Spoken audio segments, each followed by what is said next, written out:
老板，一间上房。一间，得嘞，最贵最好的上房。来福，哎，领客人上楼。好嘞。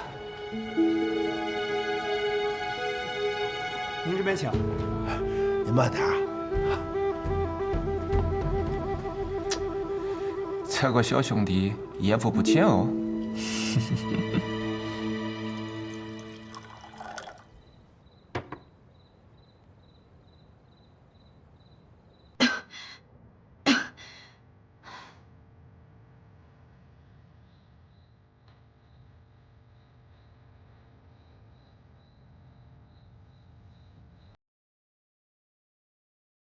你果然还是放不下我。我与你无冤无仇，没有理由杀你。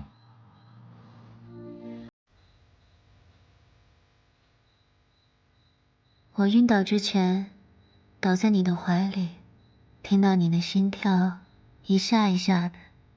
你当时心跳如此之快，是害怕我死吗？没有。既然不是怕我死了，就是害羞了。我说了没有。哦，没有啊。那兴许是我听错了。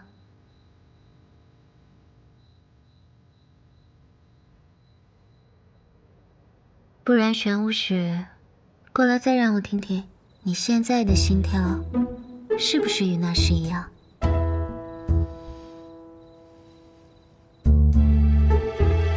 月郎，现在天色不早了，要休息吗？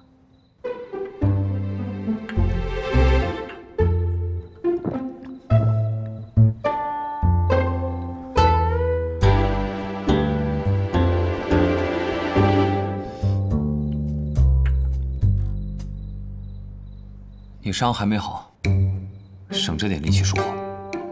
明天醒了，你就要走了吧？其实你别看我这样，我就是喜欢嘴上调戏别人。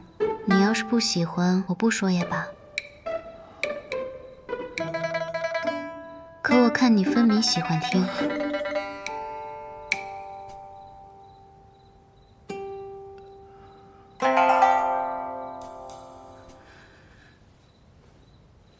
算了，我累了，说不了太多话。你若是想到床上来睡，就自己过来吧。我呀，也不求着你了。过往20年，都是别人追着我跑，哪有我追着别人跑的份儿啊？出去一趟。怎么了？我水喝多了。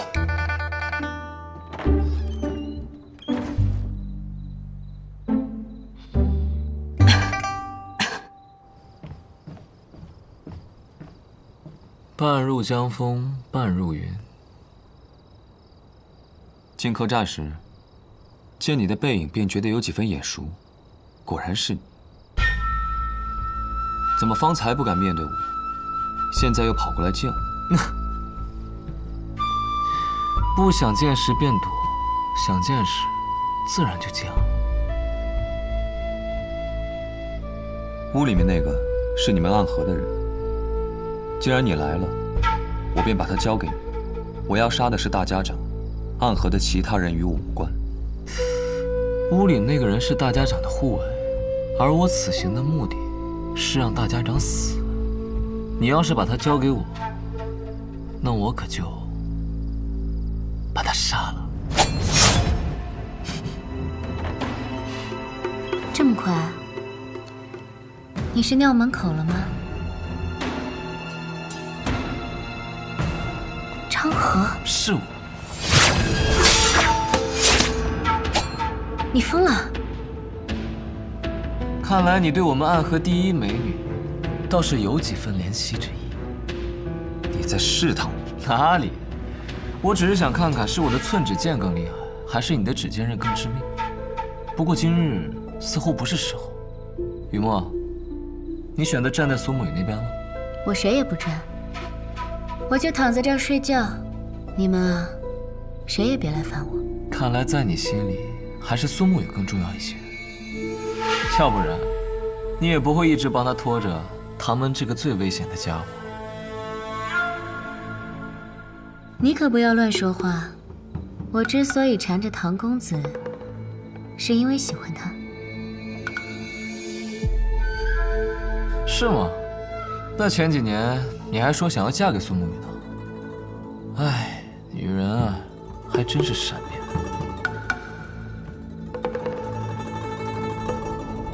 玄武使，你若真的怜惜我这个妹妹，就在这里多守她几日吧。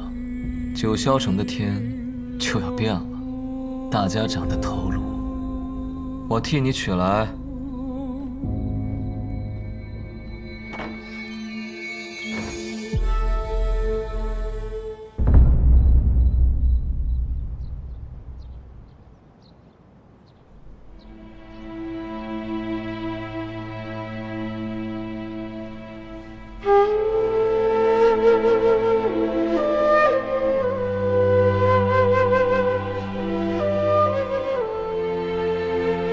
宇哥，丑牛的尸体被他们送到了筑巢之外，是在向我们示威啊！我们验了尸体，乍一看是死于刀伤，但实际早就中了穆家少主的跌毒。这一刀反而是给了他解脱。头儿，为什么你让丑牛走啊？这都不重要了，只是三家并不打算让我们其中任何一个人活下去。即便是一个想要远离纷争的无关者，既如此，那便让三家也都为此付出代价。今夜，还请诸位守好筑巢。是。我们不死不休。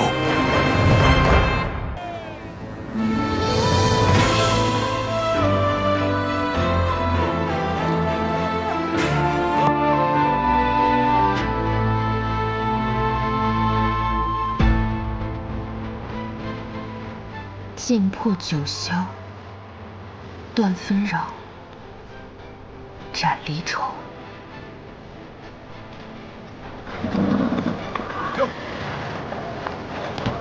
这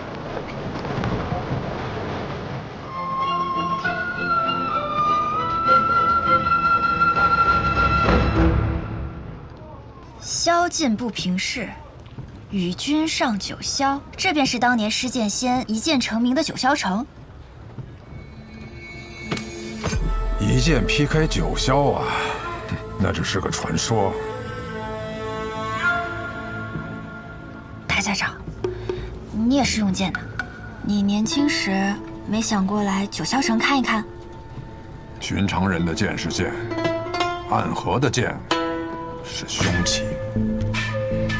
更何况，我年轻的时候并不用剑，剑法是后来才学的。大家长，你年轻时候叫什么？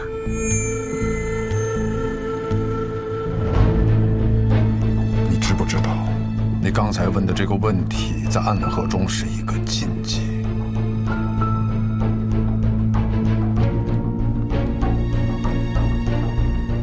不过，告诉你我的名字也无妨。我姓穆，在成为大家长之前，我叫穆明策。穆明策。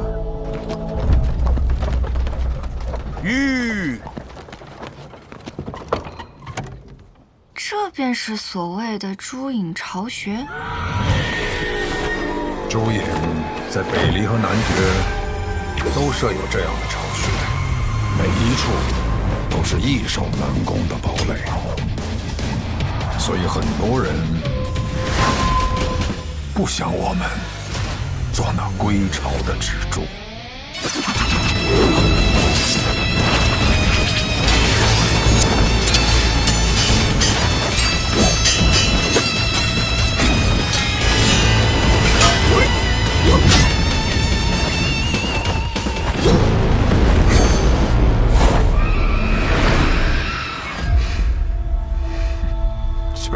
本事，还想来杀我？是谢家的人。扯牛，不必讲出来。大家长，既然他们敢动这个手，咱们就没必要再给他们留什么情面，杀便是。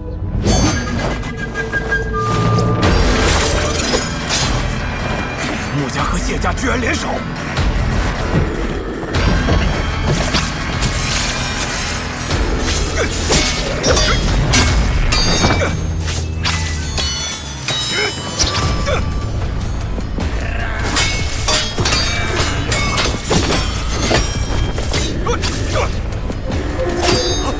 他们竟然布下了天网阵！天网阵，别看！快住！长牛，还没死。大家长，你不说这马车刀枪不入，机关无数吗？为何不用？来不及了，人已经进来了。人？是繁花呀。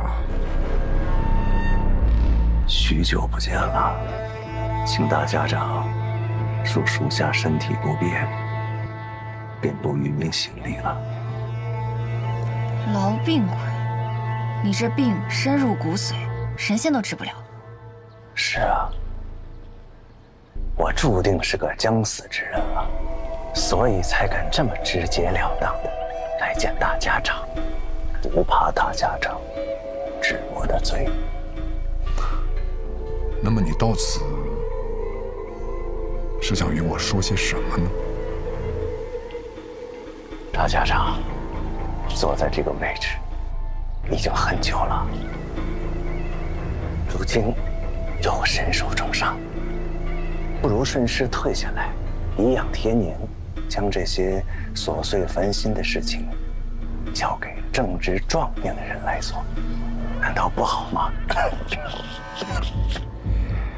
正值壮年，你说的是谢霸吗？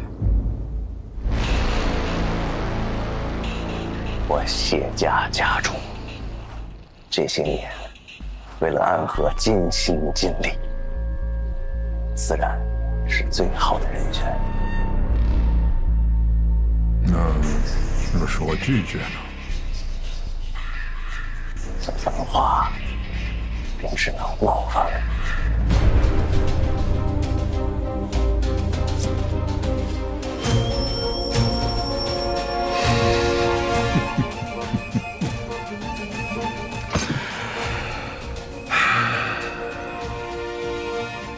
你们想要的，无非就是我手里这把面龙剑。手握面龙剑，才是安和真正的主人。原来你知道啊，那么你也应该看到，如今握着这把面龙剑的人是谁。既然这把剑还在我手里，那么这个暗河还是我说了算。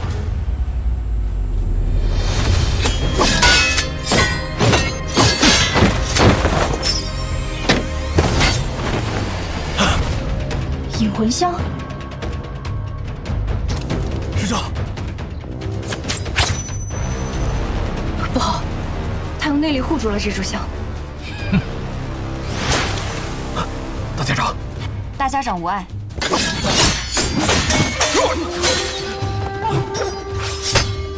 我们走。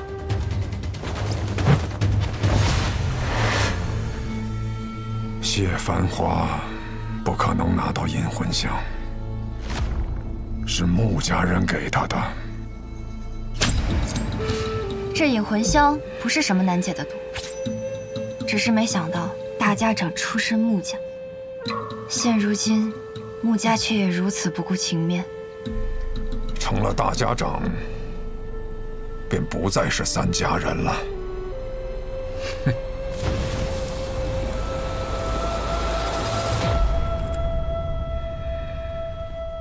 没想到，大家长的内力竟如此深厚，能强行将引魂香的毒素逼出来。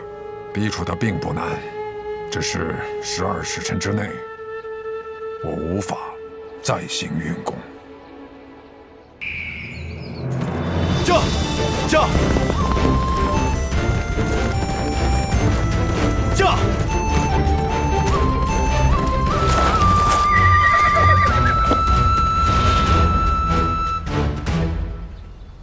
昌黎，宇哥，好久不见了。昌河派你来的。啊，是大哥让我来的。他说让我拦住你，实在不行，就哭到你心软。他是不是觉得我不会杀你？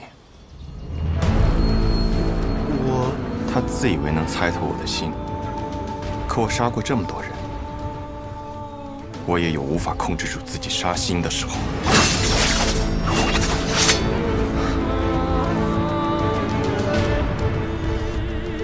若我想杀你，你早就死了。驾！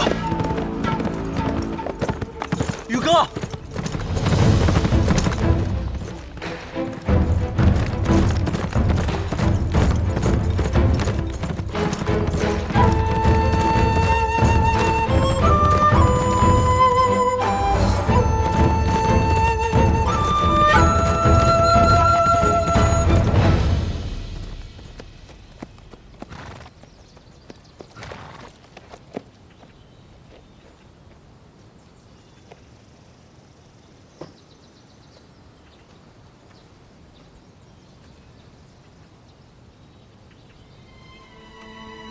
老师，你口中的“老师”这2个字，放在我的身上，我可不敢当。苏芷先生，许久不见了，苏沐雨。昌河为了拦住我，居然把你也请来了。不必怪昌河，是我自己想来的。我想此事之后，或许我们便没有相见的机会了，就自请来此见你一下。顺道下一局棋。我在赶路，没有时间。若有机会再见先生。回到暗河，我定去藏书阁拜会。若我没有做到让你下完这局棋，昌河或许会杀了我。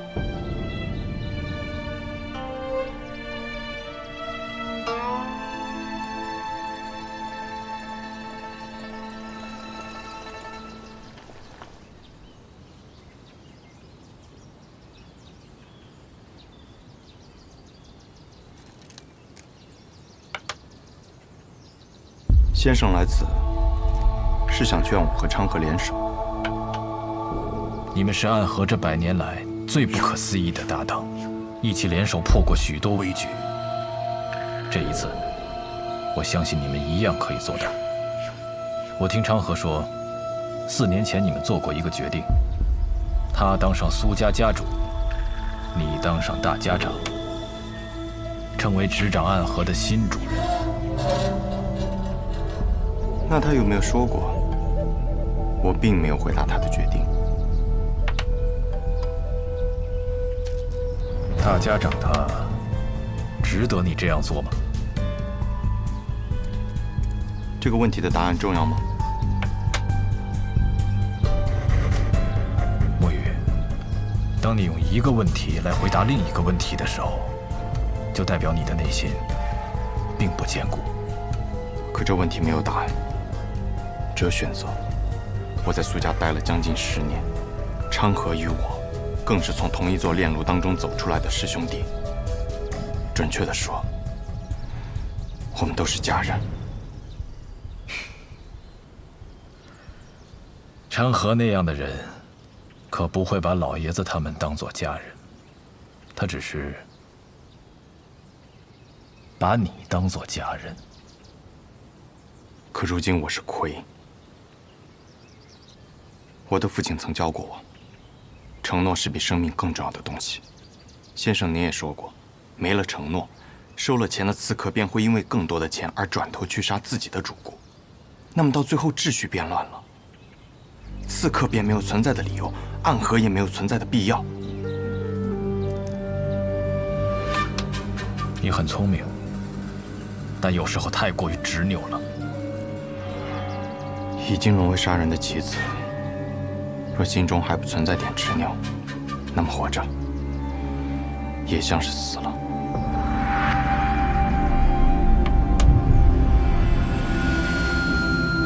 先生，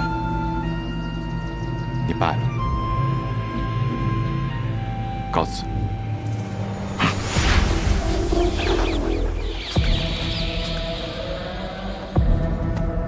宇哥，你赢不了的。三家家主对大家长这个位置觊觎很久，这个机会他们不可能放过。即便大家长最后把生医好了，他们还是会不惜一切代价把他杀了，这是个必死之局。既是死局，那么长河他到底想做什么？他想改变暗河，跨过暗河，便能到达彼岸。彼岸之处不再是长夜，而应有光明。和我们联手吧。大哥的意思是，让大家长在一个合适的时机死掉，死之前他把绵龙剑传给你，你执掌暗河，而他则去扫清苏家的障碍，成为苏家家主。到时候其他两家再有不满，你们便联起手荡平暗河。宇哥，抱歉，我有我的选择。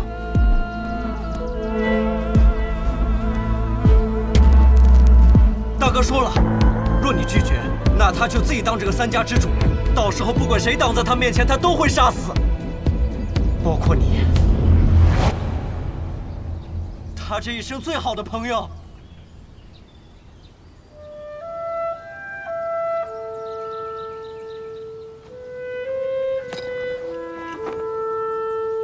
沐雨，道阻且长。行，则将之。驾！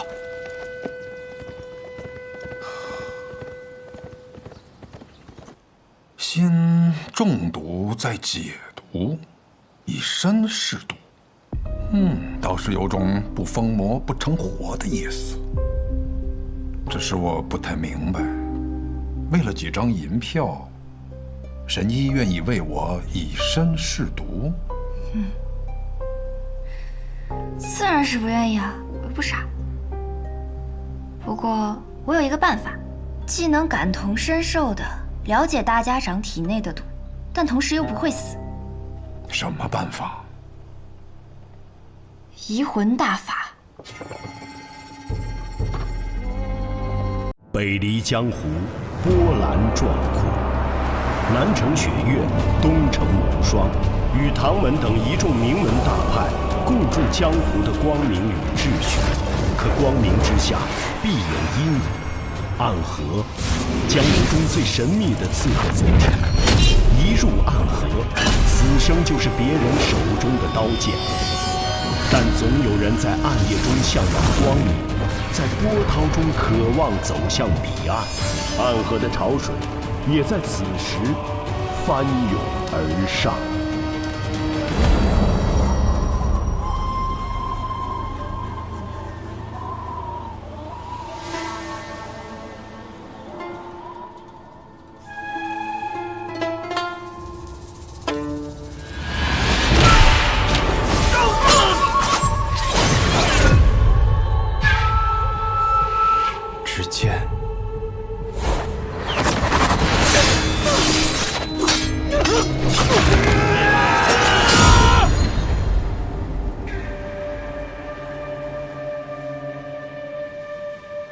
是为了什么？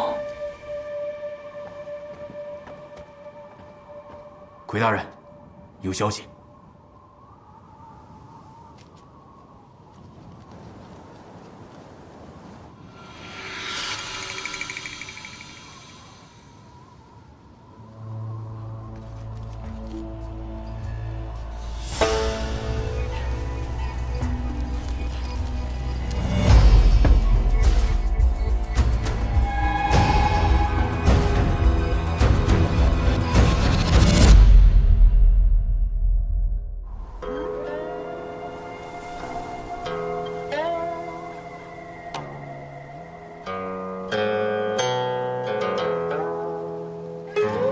白雪却嫌春色晚，故传庭树作飞花。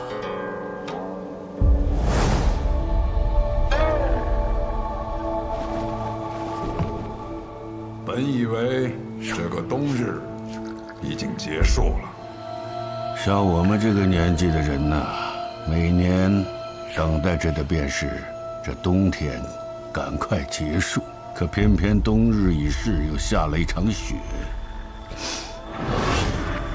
暗河，天下第一的刺客组织，在朝能杀高官贵胄，在野可灭江湖大派，是非不分，好坏不论，善恶难辨。你执掌这样一个组织30年，应该很累了吧？我已经是个老人了，若不是因为一些执念，我会觉得我身上的血已经冷了。30年前，你我大战一场，不分胜负。我们约定，我要回去执掌暗河，你要辅佐唐老太爷重振唐门，直至30年后再一决雌雄。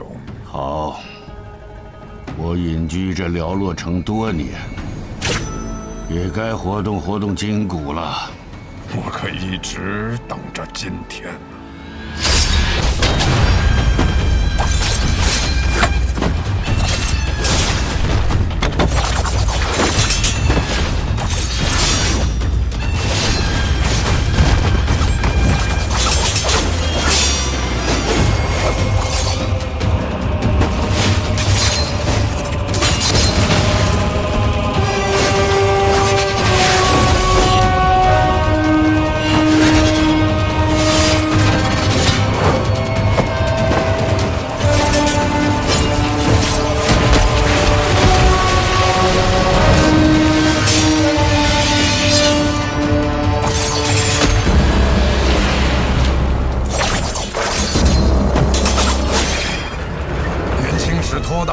徒手接过你枚暗器，差点被毒死，我可不会再上当了。几枚暗器你能接住，那接下来万树飞花，你又如何应对？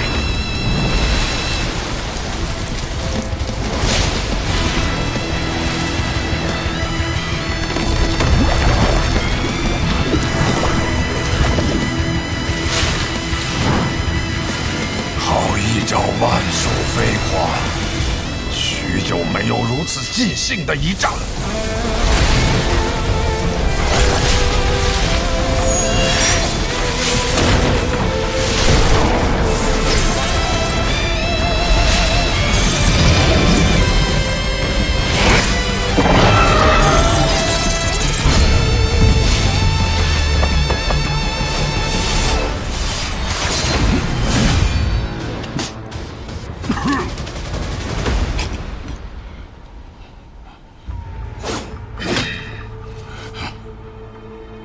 你我30年之约的这一战，本该只论胜负，不争生死。于杀手而言，没有胜负，只有生死。只可惜呀，可惜什么？可惜，方才你那瞬杀一剑，消耗了太多真气。也可惜，你以为自己是执棋者，却没想到，也是别人棋盘上的棋子。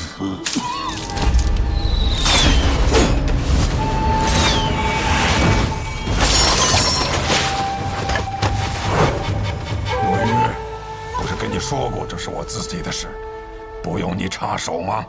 有人想趁你和唐二老爷决战之时，对你不利。一石二鸟。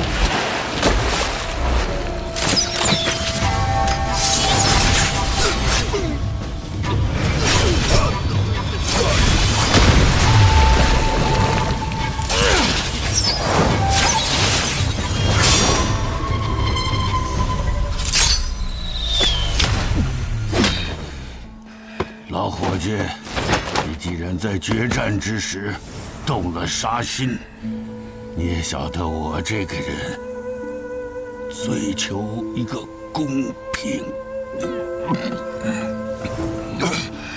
雪落一枝梅，黄泉路上，我会歇歇脚，可别让我等太久。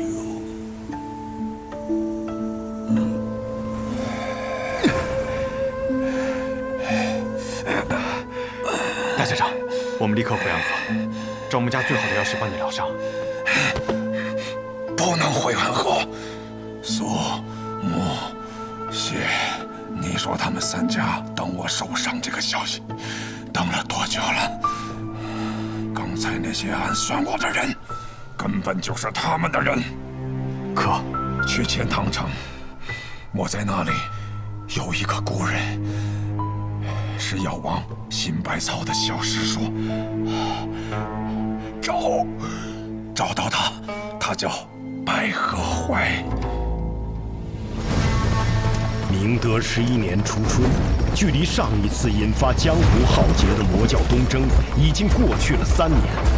如今的江湖平和安宁，少有争斗，而暗河藏身于黑暗之中的最强宗门，由苏、谢、穆3姓组成的刺客组织，却在此时因为3家之首大家长的中毒而即将迎来巨变。这江湖甚至于朝堂之上的短暂平静，也将因此而被打破。穆明策已经重伤，看来我们需要选出新任的大家长了。他本来就已年老，而且越来越不受我们的掌控。那便传信给3家，若大家长身死，谁若能率先夺得绵龙剑，回到提魂殿复命，谁便是新任的大家长。这是要让暗河大乱呢，于大乱之中，才能诞生新的暗河之主。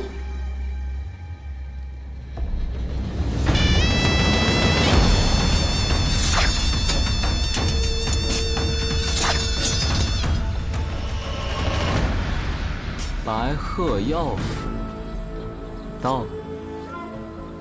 你的谢银江，他们要来这里寻找名医。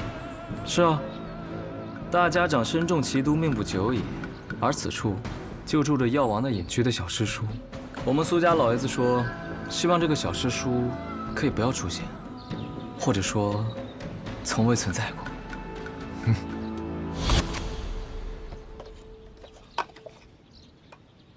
别人都是一口槟榔一口烟，飘飘欲醉做神仙。这叔，你吃的怎么是话梅啊？以前有个女人和我讲，槟榔对身体不好。哦，你吃不吃？我就不吃了。哼。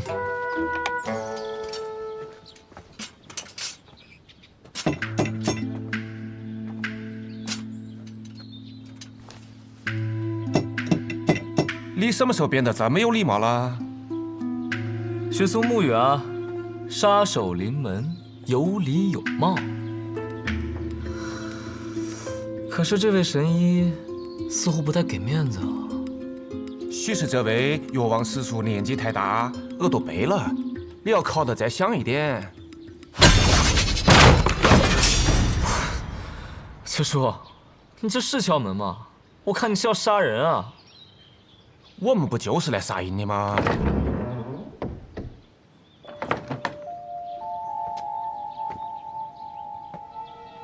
谁呀？敲门敲得那么大声，耳朵都要聋了。姑娘，敢问你家老先生是否在府上？我家老爷他出门巡诊去了，要不我帮你们去找找他。那便麻烦姑娘了。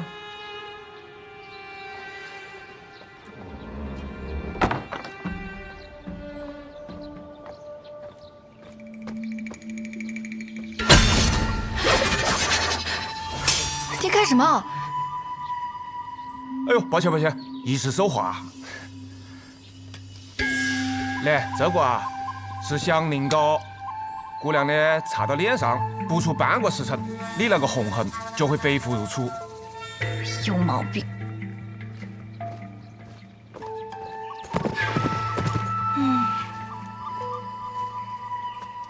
可以药蛇追踪的香宁膏，这种小伎俩也想骗过我？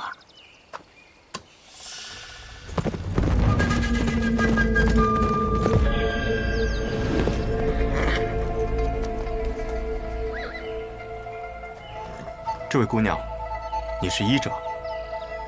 怎么？难道我看起来不像吗？抱歉，无意冒犯。公子，可是要问路啊？姑娘慧眼，想问姑娘，附近是否有处药庄，名为白鹤？公子是要看病啊？我医术不错，我来看便是啊。家中有人得了重病，点名要找白鹤药庄中的神医。多谢姑娘好意。那你怎知道我不是白鹤药庄中来的呢？莫非姑娘是？那自然是。烦请姑娘速速带我去见你师父。我师父，他暂时来不了这里，但是他和我说过，有贵客来访，从很远很远的地方来，想来就是公子你了吧？他让我先行随你前去。冒犯了，我需要赶时间，还请姑娘上马。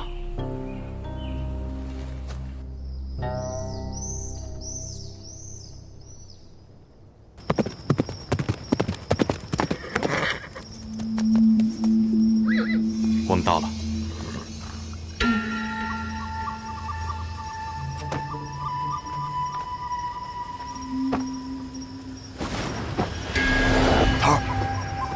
桃儿，你来的正是时候。大家长那边好像出了些问题。神医呢？我这么大一个活人站在你面前，你怎么就看不见呢？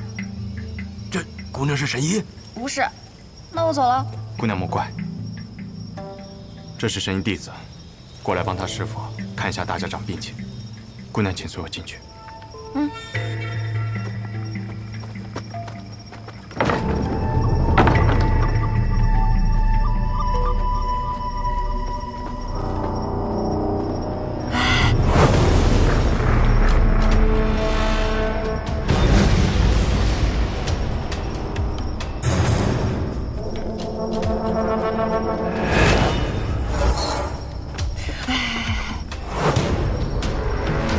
我觉得这里面有鬼哎！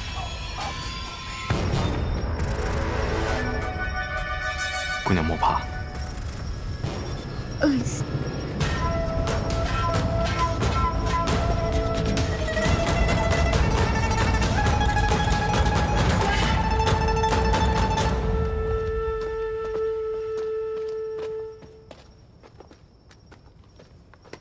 大家长。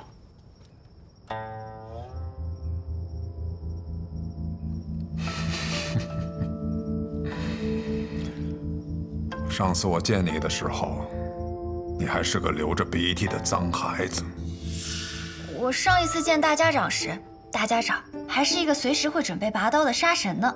现在也随时准备着拔刀，不过头发白了而已。这手还是血红色的。行了，先诊脉吧，看看现在的大家长还能不能拔出刀来。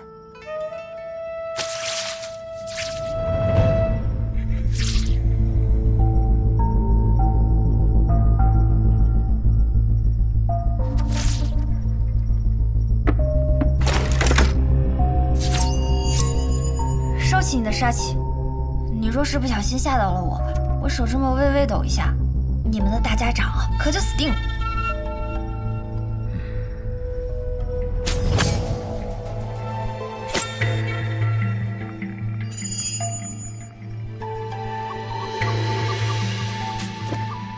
许了一枝梅。没错。你怎么做到还活着的？我的魁替我挡住了那一枝梅，我只种了半朵梅花，还能勉强撑着。这可是唐门唐二老爷的独门奇毒，号称唐门第一，天下第二，仅次于温家家主所创的镜花月。据说除了唐二老爷本人，无人能解。唐二老爷人呢？被我杀了。暗河大家长也亲自接杀人的任务。敢问姑娘，是否能医？我们药王谷的名言便是，只要没死，便可以医。只是，姑娘有何需求，但说无妨。就等你这句话了。一当然可以要，只要银子管够。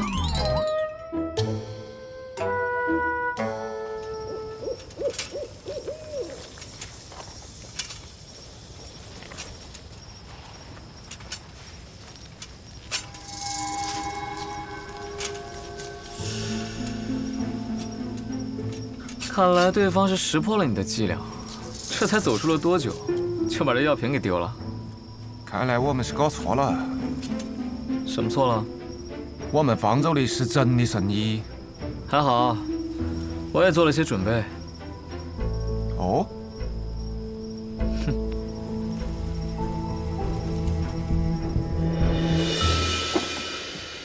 行了，你帮我找个住的地方吧。这来来回回的太麻烦了。不让你师傅再来看看了？我师傅，他早就入土为安了。你们怎么老想着要他从地底下爬出来啊？什么？药王的小师叔已经死了？沐雨，你错了，你眼前这位就是药王新百草的小师叔，药王谷一脉祖师李宇珍的关门弟子白鹤怀。医者白鹤怀，见过暗河大家长。见过暗河的魁大人。魁大人，我肚子饿了。神医见谅，行走在外，难有什么珍馐佳肴，只有这个了。无妨，有的吃就不错，总比在药王谷吃我师兄煮的药膳强。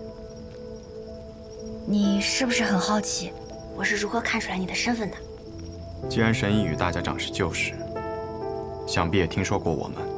小时候师父为了哄我好好学医，便给我讲故事。他的故事里呢，经常出现一个叫做暗河的组织，由苏、谢、穆三姓家族组成。他们的统帅者便称作大家长。大家长座下有直属刺客团诸营，其中最强的12人以地支12校为代号，而他们的统帅者便是魁。今日我见到的这些人，他们以生肖为面，唯你戴血红恶鬼面具，随侍大家长左右。你不是魁，还能是谁？神医对我们的了解，比我想象中更深。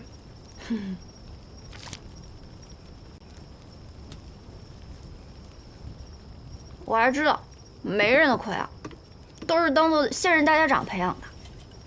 这上一任的魁呢，他死了。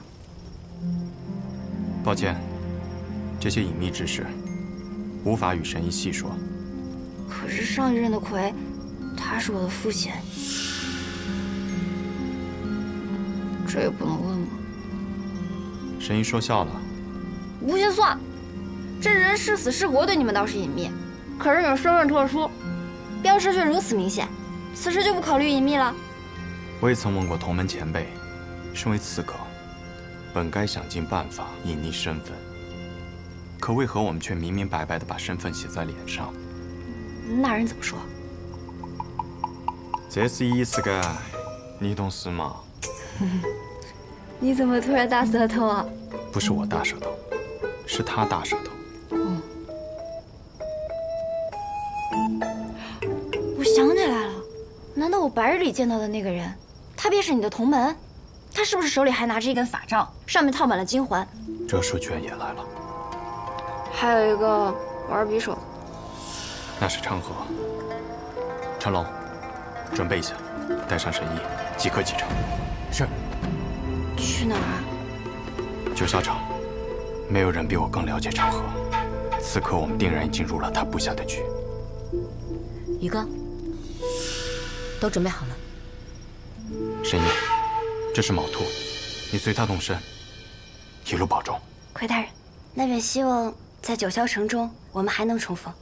不必叫我魁大人，叫我苏沐雨便是。苏沐雨，还真是一个好听的名字。再见了。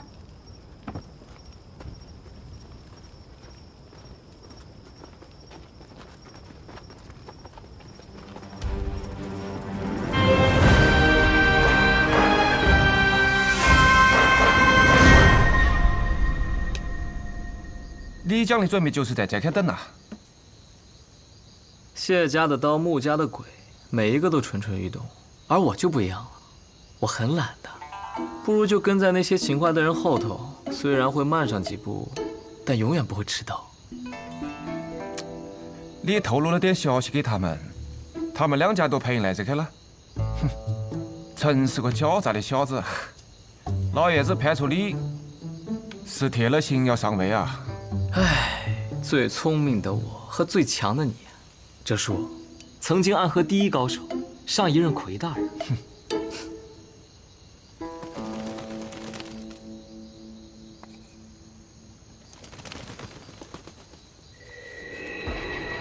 城郊废驿，那里的好戏快开场了。走吧，哲叔，我们苏家那位老爷子该等着急了。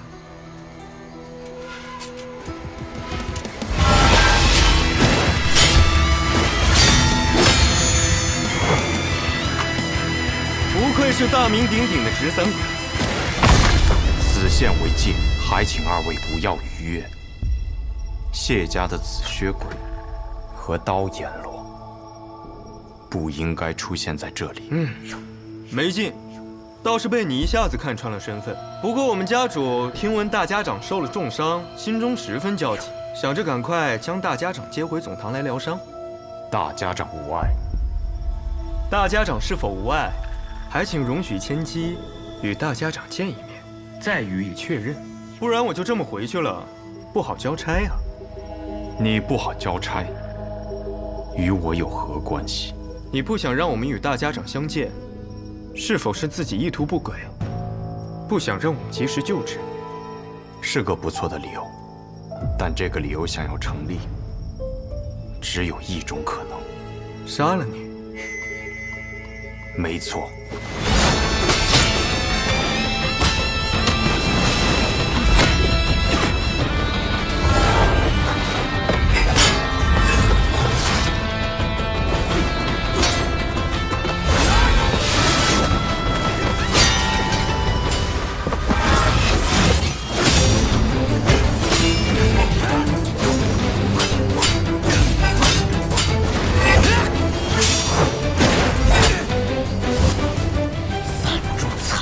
为何不敢一线？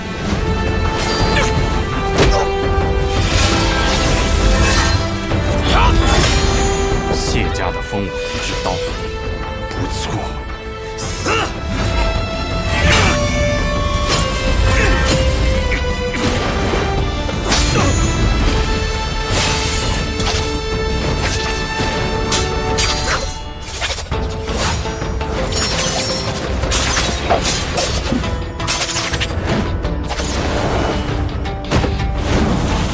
你真以为我有那么弱？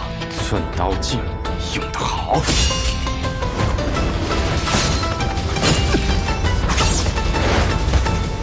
回去告诉你们家老爷子，若及时收手，那么这段时间的事情，大家长可以装作无事发生；若继续这般执迷不悟，就别怪我们朱隐无情了。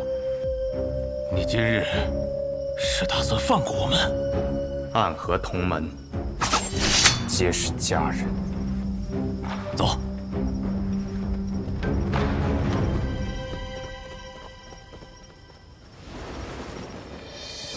你来了。你好像看到我不是很高兴啊，我的魁大人。我知道你迟早会到，却还是希望可以晚一点。老爷子让我给你带句话，你是苏家的弟子。如今我是魁，人中之鬼，我属于暗河，却不属于任何一家。你总是这么正经啊，细点意思的。当无名者的时候，每天起早贪黑的练剑，做一个勤勤恳恳的无名者；做刺客的时候，每一个任务完成的妥妥当当，一丝不苟。现在做了魁，还是这么兢兢业业。你的大家长都快死了，你还要强拖着给他陪葬？大家长无碍，这样的传言不该由你说起。他若无碍，又怎么会来找那什么新百草的小师叔？你杀了他，把绵龙剑拿来，你可以拿到你最想要得到的自由。是啊，离开苏家，离开暗河，去你想去的地方，做你想做的事。你知道的，暗河从未有过这样的先例，而我们那位老爷子愿意领通。若我拒绝呢？我们姓苏，在苏家生活了这么久，而你申为魁跟着大家长也不过几年，你跟他的情分能有和苏家的深？我不管你的想法究竟如何，如今我是魁，我的职责便是守护大家长的安危。任何事，任何条件，都必须在这件事的前提下。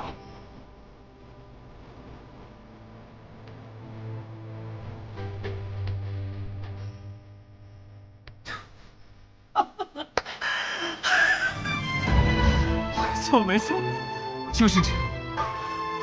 同样的话我已经回给了老爷子，我就知道你一定会这么说。然后呢？然后老爷子说，既然如此，那就杀了吧。